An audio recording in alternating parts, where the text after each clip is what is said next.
bar wire raise. I'm using a broom. It really needs to be something that has very little or no weight. So a PVC pipe would have been ideal. So honestly, at home, please don't use a weighted bar. Please make sure that you use something really light. You're going to need your box for this.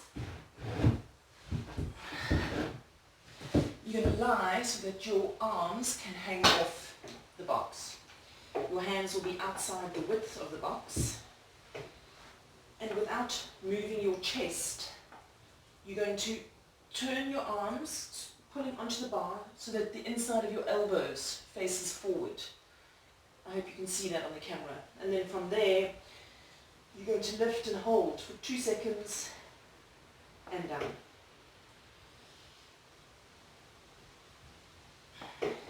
Don't let the arms turn out. Keep the elbows turned forward. Okay, this is going to work into your back quite intensely. I'm just going to show you from the front.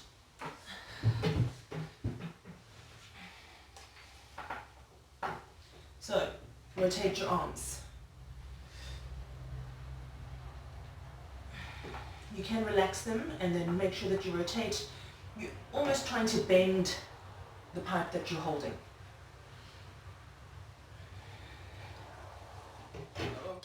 Move on now to the seated banded row or bent over row. There's going to be quite a few options here, so pick the best one or the one that's best for you, depending on the equipment that you have available and where things hurt. If you have one of these pull-up bands, I would suggest you do a seated or bent over row with the band around your feet, sitting nice and tall. Don't bend your knees like this, yeah? You need some room to pull. So, slight bend of the knees, sitting nice and tall, and if you can keep your legs straight, then absolutely do. As long as you're not carrying it into your lower back. And then you're going to pull the band with one end in each hand, pulling your hands towards the rib cage. You can, if you have a lighter band, and it's not very challenging to do both hands together, you can put both ends of the band in one hand and pull, okay, that's quite challenging for me, and pull one arm at a time. If you're going with this option, you're going to do 10 per arm. Yeah. If you're doing the other one, you're doing 20. Still with the band, you can also do a bent over row. You will then stand on your band. Again, with this, you can see what's happening here to my back. If you're not sure, please stand in front of a mirror. It'll give you a much better idea of what's happening to your back, but you should be sticking your bum out. You want your back to be like a tabletop, one end of the band in each hand, and you're going to pull your hands again towards your rib cage. In both positions, regardless of which one you choose, the focus of the exercise is to squeeze a coin between your shoulder blades behind you. Okay, it's an upper back exercise. In the event that you don't have a band and you only have a dumbbell, this is what you'll do. And when I say dumbbell, I mean any weighted object. You're going to lean on something and pull the dumbbell in towards your rib cage, making sure that the whole way through that movement, you are also maintaining a healthy back. And just from the front, no winging. So you're not curling the weight up to your rib cage, you're pulling it up. And you can either do 2 arms together or 2 single arms with 10 on each arm. Moving on to tricep dips.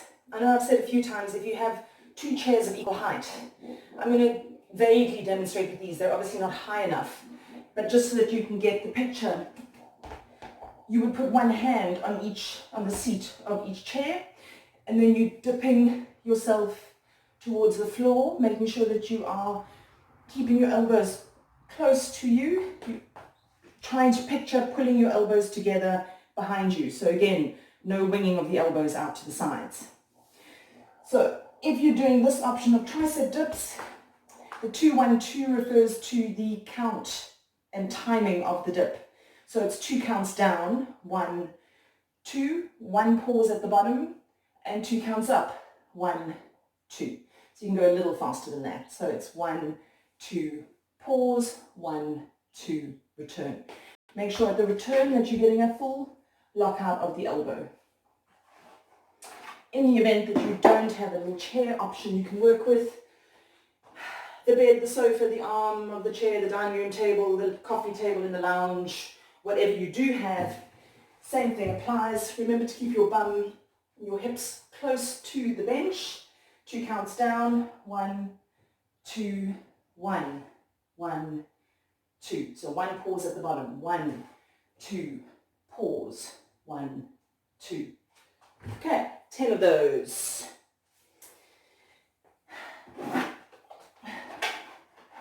L-sits, again, would normally be done on a set of parallettes, but if you have 2 chairs that are the same height, these again are too low, but just so that you can get the idea, this would be an L-sit.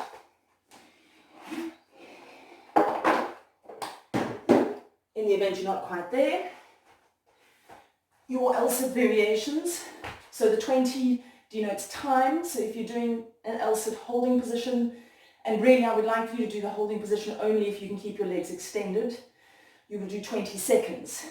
If you're not quite there yet, sit with your legs extended in front of you. You can either place your hands behind you, point your toes, and you'll do 20 alternating leg raises, or bring your hands in next to you and same thing. The important thing here is not to lean back to get your leg up. So once you move your hands in, your chest must also stay above your hips. That way you work here more. Now that we're no longer confined indoors all 21 out of 24 hours, I want to start introducing a little bit more cardio type exercise. So your workout today, you're going to do 7 minutes of cardio. You're either going to go out your house and go for a run around the block, but time yourself, because I really would like for it to take not longer than 7 minutes.